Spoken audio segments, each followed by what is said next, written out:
অভিনন্দন রইল। আপনারাও এসেছেন আজিজুল হককে স্মরণ করতে, আমিও এসেছি আজিজুল হককে স্মরণ করতে। আজিজুল হক প্রথমে আমার নেতা ছিলেন, তার অনেক পরে তিনি আমার স্বামী হন।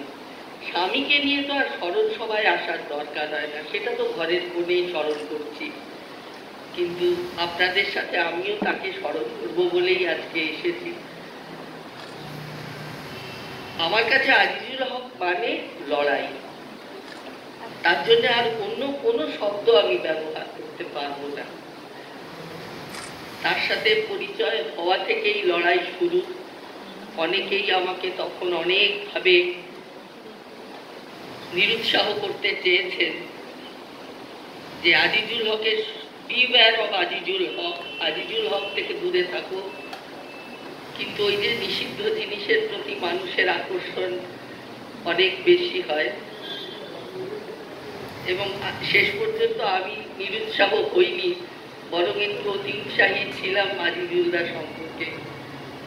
তারপর তো দীর্ঘ প্রায় 49 বছরের জীবন তার সাথে, তার জন্যে লড়াই করতে হয়েছে, তার সাথে লড়াই করতে হয়েছে, তাকে রক্ষা করার জন্য লড়াই করতে হয়েছে। তাই আজিজুল হকের অন্য কোনো নাম আমি আর দিতে পারবো না লড়াই ছাড়া।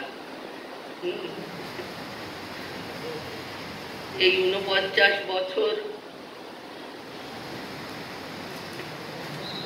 প্রচুর ঝড়, প্রচুর উত্থান পতন,